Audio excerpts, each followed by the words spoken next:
So this morning, I'm absolutely delighted that we have Bill Cash here. He's going to deliver a lecture, and then there will be a question and answer session afterwards. So I hope you've come prepared with lots of interesting questions. The lecture is being filmed by BBC Parliament, which we're very grateful to them for filming it, and it will be broadcast on BBC Parliament at some point in the future and available on the Parliament website afterwards as well. So all those people who didn't get out of bed this morning will be able to watch it. Lucky them. So once again, thank you very much for coming, and without further ado, I would like to hand over to Bill Cash. Thank you. Well, thank you very much indeed. It's a great pleasure to be here and to give you an opportunity to hear something of the work of the European Scrutiny Committee, and also at the same time to look at the question of the impact of European legislation on the daily lives of the people of this country, and also to examine how the information system which is made available is transmitted, and also the extent to which there are various interests that are affected by it, including, of course, the electorate as a whole. It may come as a surprise to some people, but Europe is not another dimension. We are part of the European Union. And therefore, the legislation that comes from it and the impact that it has on the daily lives of the people of this country is much greater than many people, I think, appreciate. I would just start, for example, by referring to an answer which I think is probably slightly out of date now, which was given a few years ago with respect to the estimate of the impact of the European legislation on the United Kingdom. And the answer that was given by the then government was, this was in 2006, many EU regulations have a purely technical or temporary effect, but we estimate that around 50% of UK legislation with a significant economic impact has its origins in EU legislation. I think I would probably think it was somewhat more than that, but it does give some indication of the impact that it has in the minds of those in government who have been looking at it. Now, I'll just start by saying to you that I've been on the European Scrutiny Committee now for 28 years. That's quite a long time. And I was elected as the chairman of that committee 2 years ago. And one of the things that I was extremely concerned about over that 28 years was the impact that it was having on the daily lives of the United Kingdom electorate, but also the extent to which the information about it was being disseminated. And the method whereby we in the European Scrutiny Committee examine that legislation, which I shall be going into in a minute, and also the extent to which people are aware of the scrutiny process. So what I've done most recently is to set up, through my committee, a European scrutiny inquiry into European scrutiny, because it seemed to me that it was very important that we examine not only what we were doing, but also to provide an opportunity for other people to form an assessment and also to give evidence to the committee. And we've been holding a series of sessions from various people. We've had the various politicians who have been involved. We're making comparisons with other European scrutiny systems. And we've most recently had the BBC in to look at the question of the manner in which they provide the information to the public at large under their Royal Charter. In the same context, I would say that we perhaps ought to just look at how European legislation comes about in terms of its process through the United Kingdom Parliament as a whole. Just for those of you who are not entirely familiar with it, just mention this because it's absolutely crucial to an understanding of the whole process. The reason that European legislation has the effect that it does on the United Kingdom is by virtue of the European Communities Act 1972. And under that act, which is a very short act, and I would strongly recommend you to have a look at it, if you have an opportunity to do so. It's only a few pages long, but it's very comprehensive. And what it says in a nutshell is that all legislation which emanates from the European Union institutional processes, mainly through the Council of Ministers or regulations that are made by the European Commission, automatically, once it has been voted on in the Council of Ministers or has been made as a regulation, automatically has effect of law in the United Kingdom. So the whole range of European legislation automatically has that effect. In 1971, there was a white paper which preceded the passing of that Act in 1972, and it was clearly stated in that Act, in that white paper, that when the Act went through, that the effect of it would be qualified by the continuation of the veto. And what it said in the white paper was that it was in our vital national interest that the veto should be retained, and that to do otherwise would not only have a significant impact on our own national interest, but would also endanger the very fabric of the European community itself. So there was a recognition in 1971, on which the 1972 Act was passed, of the importance of being able to say no in our own Parliament.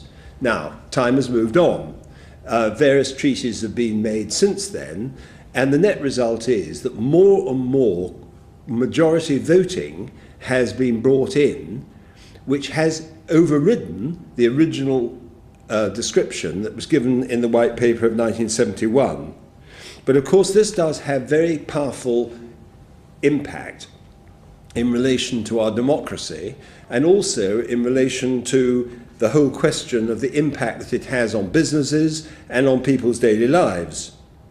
Indeed, there are many, many bills which are based on European legislation, and I think it would be fair to say that the sort of processes which I shall describe in a minute are capable of being construed as being somewhat in need of improvement.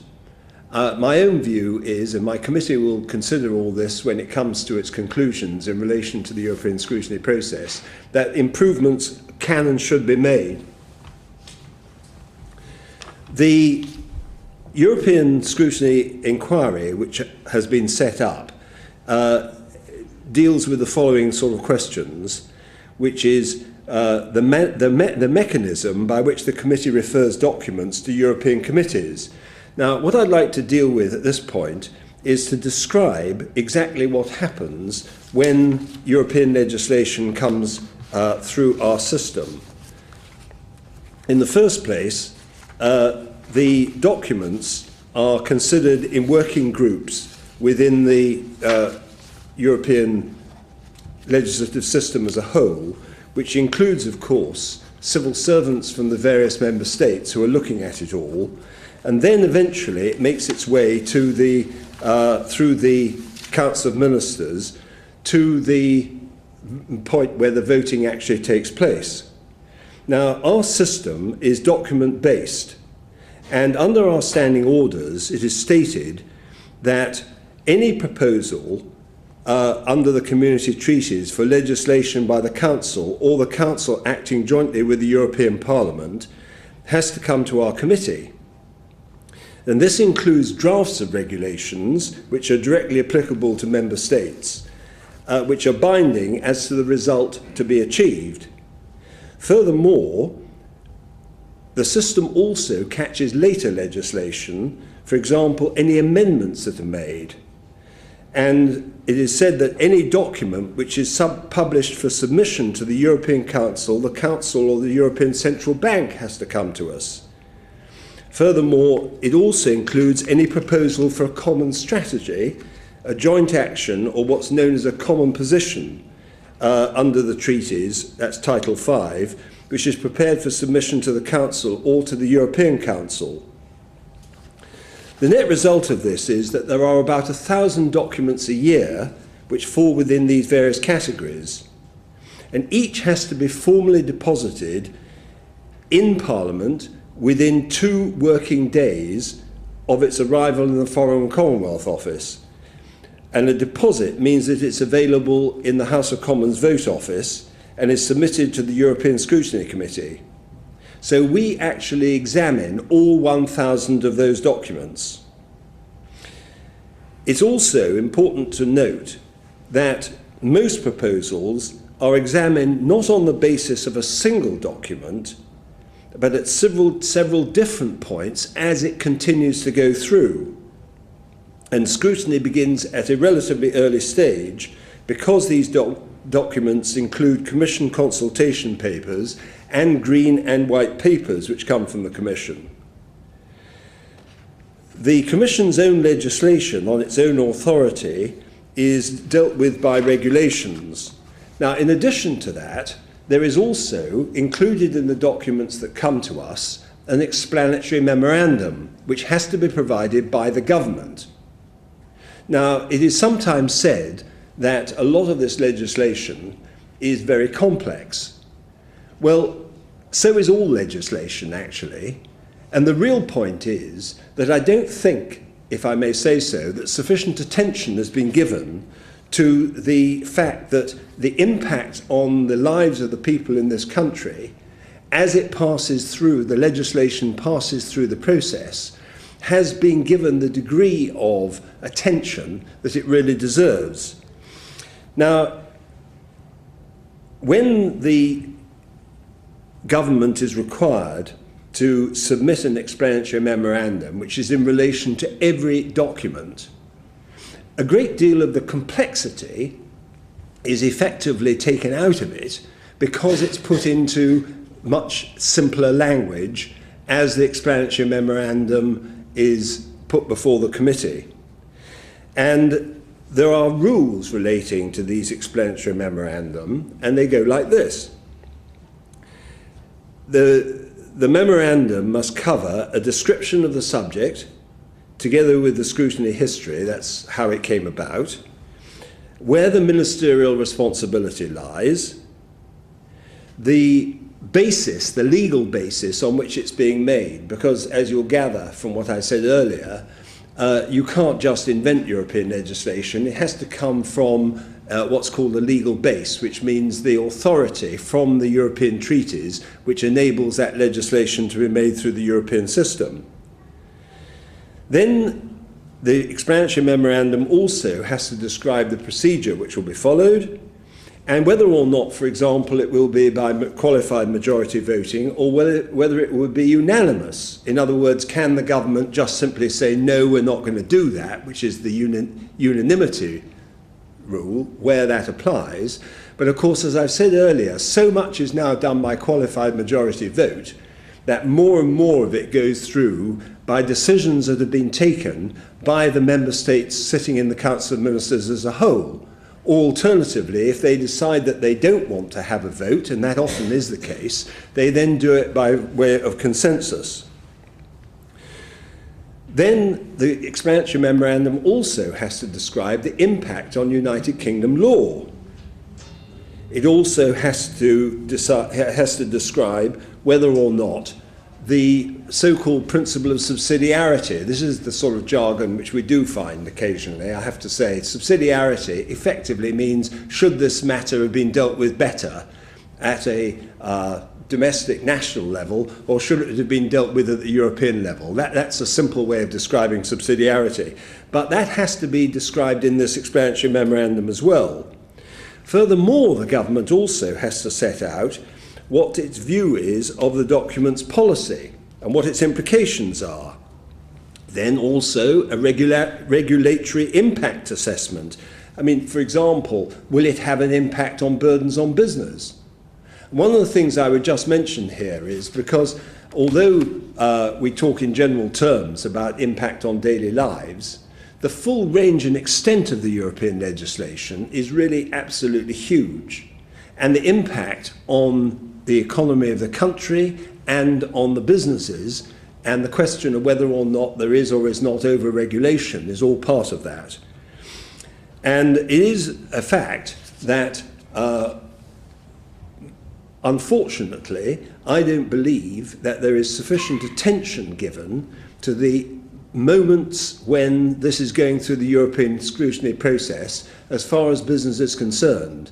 And I really do think that it is incredibly important for business to become much more engaged in the process, because although there is a great deal of other legislation which is going through the House of Commons, the economic impact on the businesses of this country is very considerable, and therefore I believe it's very important that they should take an even greater interest than they do already. And I'd say at the moment it is not as good as it should be in relation to what is going on in the European Scrutiny Committee itself.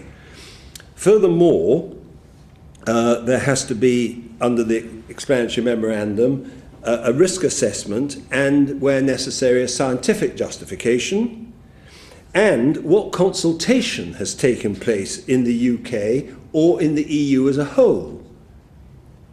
And then, of course, also, this explanatory memorandum, you'll notice, covers an enormous amount of material in relation to every single one of those 1,000 documents, and it goes on that they're also required to explain the financial implications for the EU and the UK, and of course also the likely timetable. So, for practical purposes, the explanatory memorandum is a very important document, and as it goes through the process, clearly it would be of great importance for people, in my judgment, to be looking at it as it makes its way, bearing in mind also that the original proposal can in fact be changed as it goes through the process. And as the matter is considered by the European Scrutiny Committee, we make our recommendations. And to give you an example in relation to the recent unified patent law which is being set up, there was an enormous exchange, there was a tremendous amount of interaction with patent specialists, which has huge implications for matters relating to intellectual property and the whole of the patenting system, which is so important to research and to development. And as the process went through, the arguments that were presented to us were then relayed back to the government and also to government ministers. We had a government minister in to speak to us, and we examined the minister in question, and we then put forward other proposals as a result of our consideration of all this. And I can say with certainty that it had an enormous impact on the way in which the unified patent itself was ultimately put into legislation. Now, there are other roles because we also hold inquiries. So we have this document-based system which we're going through the whole time, which itself can lead to amendments and an interaction with the government, but at the same time we also hold inquiries on major issues. And one of the first things I did when I became chairman was to propose that we had a full inquiry into the interaction between the European Union and the sovereignty of the Westminster Parliament, for reasons that will be obvious to you, because, as I said, if you've got this huge impact of what is going on, and people are elected at general elections to be members of Parliament, and the legislation goes through Westminster, it doesn't take much imagination to suppose that it's extremely important that when the European scrutiny process is taking place, and indeed when the whole question of the democratic basis on which people are elected to Parliament is considered in this context, that it's very important for us to work out what the impact of this European legislation through our voluntary enactment of the European Communities Act 1972 actually is on the people of this country. So that committee looked into the whole question of the EU and sovereignty. We also subsequently, in 2011, passed an act called the European Union Act of 2011. And that dealt with the whole question of the referendum in relation to the transfer of future powers. Now, I won't go into all the details, but you can understand how important that was. So we took evidence on that as well.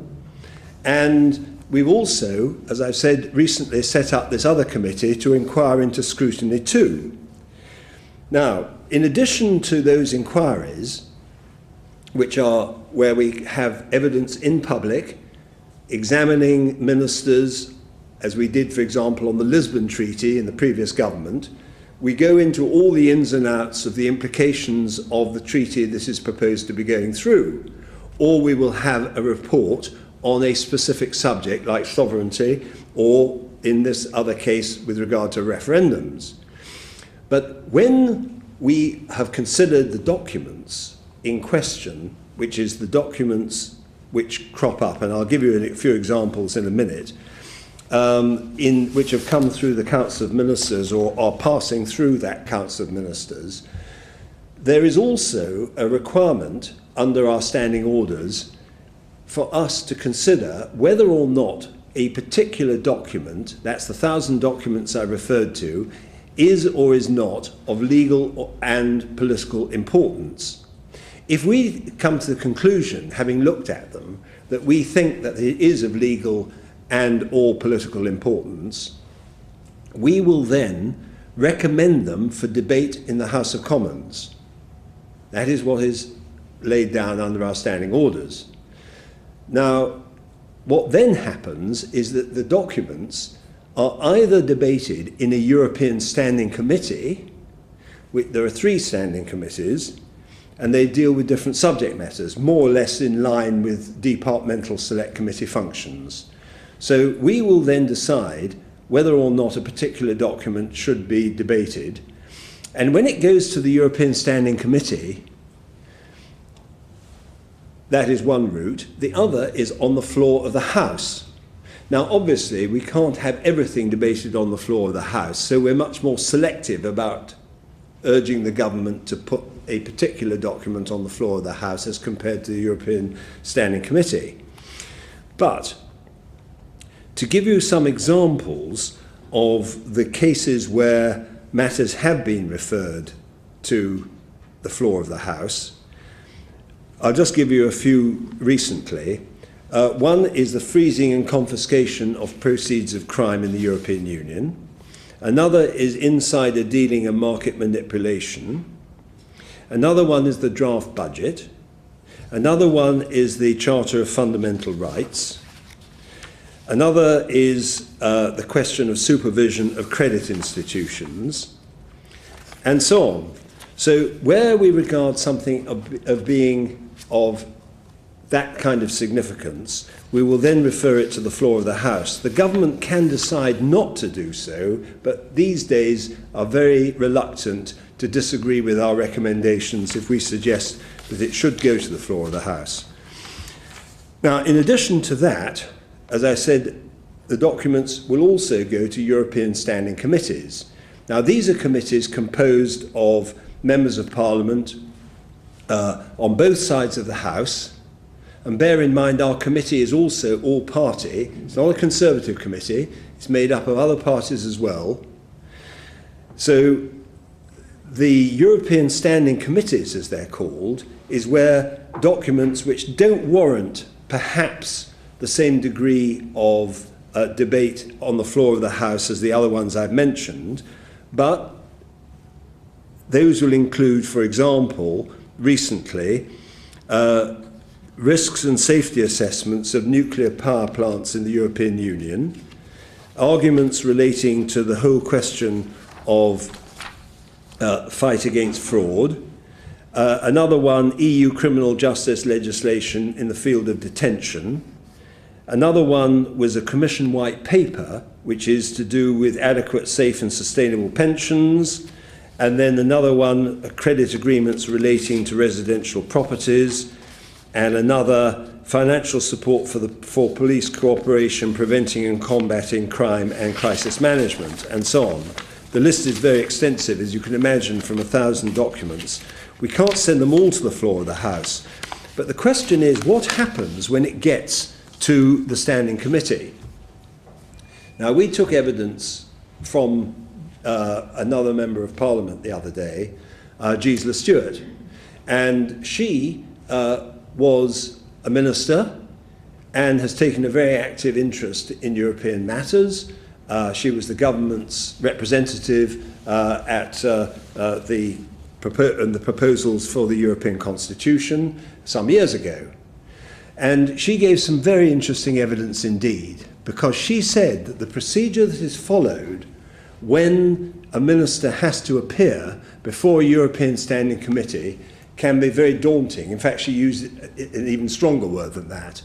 And the reason for that is this, that the documents themselves cover the sort of subject matter I've described, but when a minister has to appear before such a standing committee, which is all party, the cross-examination takes about an hour on every aspect of that document.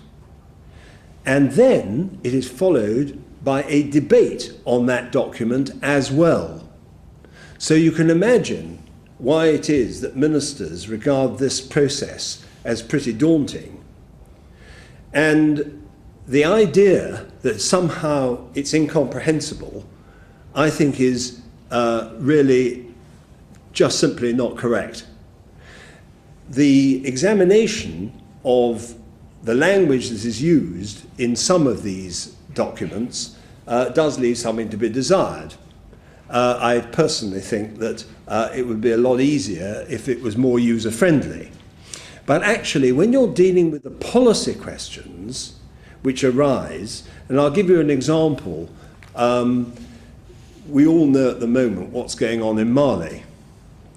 Now, I think it'd be fair to say that there weren't that many people who predicted what would happen in Mali, but the proposal came before our committee and we decided it was extremely important it should be debated. So that, as it were, pretty well ahead of the curve, we were examining through the European Standing Committee, with an hour's examination by the committee of the minister, followed by a debate, the implications of what was going on in relation to this proposal for sending troops to Mali. That is just one example of the kind of thing that is done in those European Standing Committees. Now, in addition to that, there is also the whole question of the extent to which this is put out into the public arena. And we had the BBC in the other day, and we've asked them a lot of questions in relation to their Royal Charter. And of course, it does also apply to the other media, or television and broadcasting media. And we shall be having ITV along and Sky to ask them questions as well about all this. And I think it would be fair to say, because the transcript is now on the website, it's not finalised yet, and therefore it isn't the formal transcript, but it is out there for anyone who wants to look at it, that the extent to which the information has been made available to the public at large could be improved. Let us put it that way around. And indeed, I've got here the transcript as it stands at the moment, and the question arose as to how often the BBC has reported on 90 European Scrutiny Committee reports recently, and the gentleman in question, Peter Knowles, said the simple answer in numbers is we have shown in the last 2 years 4 of the hearings of this committee.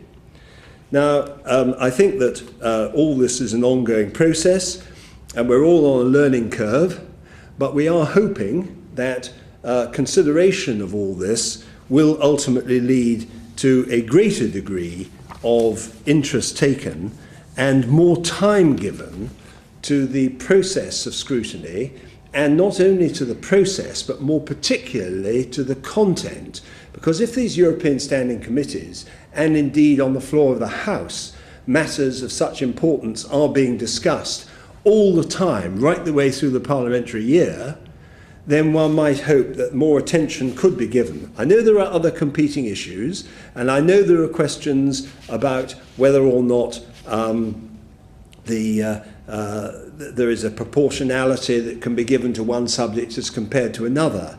But I think that you would get the impression from what I'm saying, at least I trust you will, that there is a huge amount of this European legislation which does have a direct impact on the United Kingdom, which really does deserve to be out there so that people who are watching the BBC or watching ITV or Sky or reading the newspapers are aware of the impact that this European legislation is having on their own lives and on their businesses. So what else is there that I could refer to? In particular, we have select committees of the House of Commons in addition to ours. We are one of the select committees. Every department has its own select committee. There are 3 scrutiny committees. One is the Public Accounts Committee, which you will know about, which looks at the whole question of public expenditure. Then there is the European Scrutiny Committee that looks at all the European matters. And then there is also a Statutory Instruments Committee. But there are other select committees. And one of the things that we're looking at in our inquiry is this. Because the select committees don't look at legislation specifically, they look at policy areas. And they cross-examine ministers on the whole raft of policies, right the way across everything you can think of that applies to policy making in government and its impact on the electorate. Health, education, transport, foreign affairs, the list is endless. But for the reasons that I should think you've probably seen by now, there is this continuing European dimension in relation to all those areas as well. So one of the things we're considering is having what we call a rapporteur, in other words, a specialist, in relation to the European dimension on each of those select committees, so that whenever a select committee is examining a policy area, let's say it's HS2, for example, you know, the high-speed rail that's going up from London to Birmingham and from Birmingham to Manchester and onwards, that because there are European dimensions to this, that it would be important for the Select Committee on Transport to be perhaps having somebody who is a specialist on the European dimension of this, examining it with the other members of the committee. And those select committees themselves, I repeat, are all party. So you get, therefore, if we do recommend this, the interaction between the domestic implications for those who are affected by the high-speed rail, which includes questions of blight, compensation and all the rest of it, but also to take account of the European dimension at the same time. And we believe, or as we're beginning to look at, I can't say we've come to any conclusion yet, that it would be probably a good idea to have a rapporteur on each of those select committees so you can get a better interaction between the domestic and the European dimension. I could also mention that the Liaison Committee, which is the chairman of all the select committees, sitting in one committee called the Liaison Committee, have themselves also been looking at this, and indeed so have some of the devolved assemblies. So that would be one way of getting greater interaction between the European dimension and the domestic. Then there is also, as far as the information we receive is concerned in the European Scrutiny Committee, also a body called the National Parliament Office, the NPO.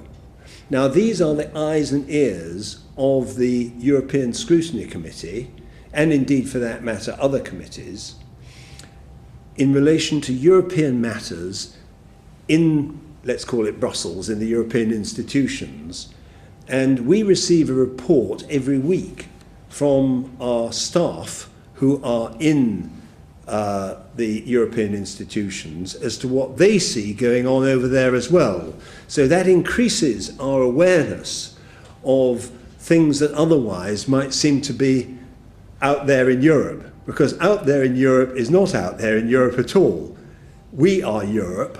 We are within the European institutions ourselves, and leave aside the arguments of whether or not, under the proposals for a referendum, we will be in or out or not. We're looking at the position as we see it now in respect of the law that applies to the United Kingdom. And that's why it's important for us to have information from the National Parliamentary Office. Now, in addition to that, there is also an organisation called UKREP, that is the United Kingdom Representatives, who are the government's representatives in, let's call it Brussels, the European institutions, whose job it is to assimilate, examine, debate, negotiate with their counterparts in the other 27 member states. They are working across the board with the civil servants in their own country, in the United Kingdom, but they're also negotiating with the other member states' representatives in Brussels as well. So there is this interaction which is going on the whole time between the civil servants, the representatives in Brussels who are appointed to do a lot of the negotiations. There are the ministers themselves who are of course responsible and accountable to our own parliament for what they're doing in relation to the European legislation. And then on top of that, there is our committee which is looking at all these factors and looking at the impact that it has on the United Kingdom.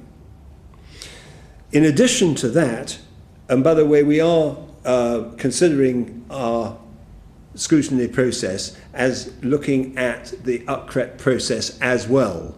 So we will be examining not only the various people that we've seen already, but also the people from UKREP as well. Then, of course, there is this question of the European Court of Justice, because under this European Communities Act, which I described at the beginning of my talk, under Section 3 of that Act, we're under an obligation not only to implement the legislation which comes from Section 2, but under Section 3 to obey all the court judgments that come from the European Court of Justice as well. And indeed, in addition to that, there is an obligation on the United Kingdom courts to apply the law of the European Union in their own judgments where European legislation and European law is applicable. So you can see the impact of a whole of this European dimension on the United Kingdom and therefore on every aspect of our lives, which is why I believe it is so important that we have a proper examination of the scrutiny process. One of those from the BBC who came to see us said he described this as a very challenging exercise. In fact, I think I go so far as to say he thought it was quite impressive that we were examining our own role, because it is very important that we really examine the nature and the extent, not only of the effect on the lives of the people of this country, which is impinged upon or affected by the European Union and its legislative processes, but also the whole question of the procedures and the processes themselves. So it's the impact as well as the process. Now, I think myself that there is one other thing I will mention, and that is with respect to the question of what is called the European Scrutiny Reserve, which is another way of describing the extent to which our committee is able to put a brake on legislation as it is going, European legislation as it is going through the system. In a nutshell, what this really means is that where we have recommended that a particular document is of legal or political importance. Once we've decided that, it then goes on the order paper, and it can then be seen in the vote office. All the information I've described to you, by the way, can also be seen in any of the documents in the vote office or on our European Scrutiny website. They say sometimes that the best way to keep a secret is to make a speech in the House of Commons. But actually, there is no secret about any of this. It is a transparent system, but I'm afraid that it is becoming increasingly obvious to me that insufficient people have the sort of information that they could have if they were able to avail themselves of the system that is made available to them. In other words, there are documents which are in the vote office and in parliamentary papers and in reports. They're all produced, but the question is, have people actually got knowledge of them? That is the question, because it's one thing for us in the Westminster Village, as it could be described, to be examining all these questions and doing it diligently and making recommendations, and all the interactions I've described between all the different forces at work in pursuit of the democratic process. But if people don't know that that is going on, then it becomes paper rather than information. So I'm strongly of the opinion that it is very important that we improve the quality of the dissemination, the broadcasting, the knowledge of this material, which does have such an impact on the people of this country. Now, just to come back to the scrutiny reserve, when we have decided that a matter is of legal or political importance, that is a strong and, in fact, a requirement. It is a strong message plus a requirement on the government not to make a decision in the Council of Ministers until that debate has taken place. Now, we don't have the power to veto. What we do have the power to do is to require debate and to say to the Minister, until this matter has been decided by debate in the House of Commons, you are not allowed, except in exceptional circumstances, and there are some which are of a very urgent nature sometimes, you are not allowed to allow that legislation to be implemented into United Kingdom law. It's a bit more complicated than that, but I don't think I need to go into all the detail. The Minister can give an agreement if he considers that the proposal is confidential or routine, and there are one or two qualifications to that. But for practical purposes, the European Scrutiny Reserve acts as a brake until the debate has taken place. That's the position in a nutshell. So I think at this juncture, I've probably covered as much as could reasonably be covered in the time we've got. And I'm very happy to answer questions if anyone would like to do so. I think I've covered all the main subject matter. I'm not advocating at this juncture a particular course. It's up to my committee to decide what they decide to do when we've heard all the evidence. We're going through the evidence, and I think it will be an important report because it's about something which is of direct concern to everybody in this country. And because the Prime Minister has now, in his Bloomberg speech, raised the whole question of the referendum issue, then I think a lot of people are thinking quite heavily, and will continue to do so, about the impact that the legislation has and the manner in which they want it to be dealt with.